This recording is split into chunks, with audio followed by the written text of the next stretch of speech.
आज की कहानी है जासूस जमील और दूध चोर। नाम तो उसका जमील था, पर जमील को जानने वाले उसे जासूस जमील कहते थे। जमील था भी जासूस किस्म का लड़का। शक करना उसके लिए सांस लेने और खाना खाने जैसा स्वाभाविक था। वह किसी पर भी किसी भी तरह का शक कर सकता था।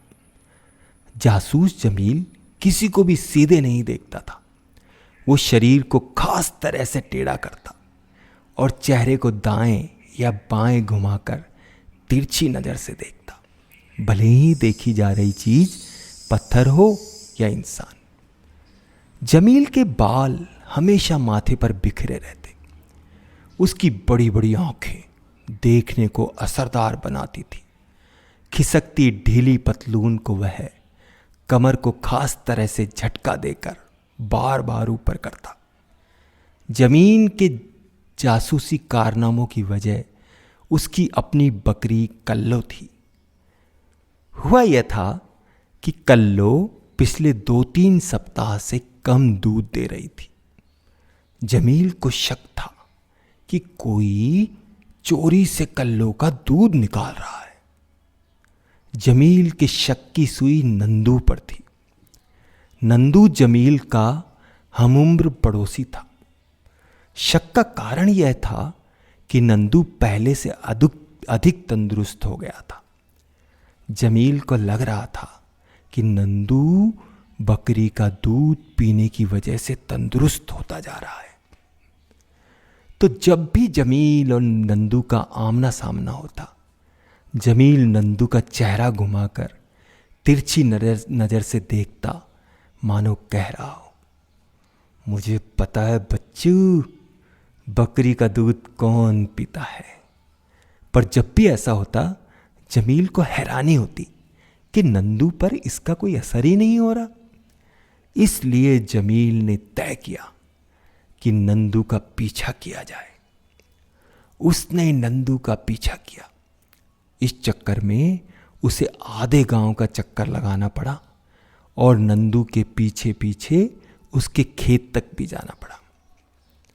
फिर जमील ने बकरियों पर नजर रखने का फैसला किया। इसलिए अब्बू जैसे ही बकरियां लेकर निकले, जमील उनके पीछे पीछे हो लिया। जमील के अब्बू जंगल पहुंचकर एक पीपल के नीचे बैठ गए। जमील पास के एक आम की आड़ में छिपकर बकरियों की निगरानी करने लगा। कुछ देर बाद ही उसे प्यास लगी। दोपहर में अब्बू ने कपड़े की पोटली से खाना निकाला और खाने लगे। यह देखकर जमील को भी भूख लगने लगी। पर जासूसी के इस महान काम के लिए भूख और प्यास का बलिदान तो करना ही था। खाना खाकर अब्बू ने पेड़ की छांव में अंगोछा बिछाया और सो गए। यह देखकर जासूस जमील ने सोचा, तो यह बात है, अब्बू रोज सो जाते हैं और इसी का फायदा उठाकर नंदू बकरी का दूध निकाल लेता है। यानी अब नंदू हाथ में लोटा लिए यहां आता ही होगा।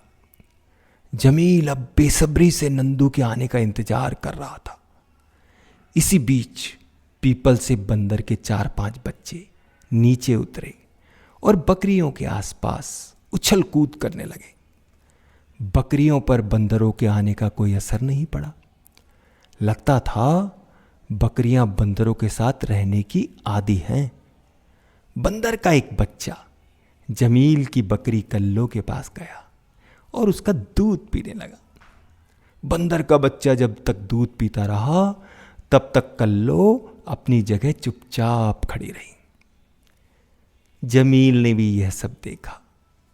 तो ये मामला है, दूध बंदर के बच्चे पी जाते हैं। फिर जमील ने शरीर को खास तरह से टेढ़ा किया और अपने ही कंधे को तिरछी नजर से देखते हुए बुदबुदाया, पता करना पड़ेगा कि बंदर के बच्चे को बकरी का दूध पीना किसने सिखाया।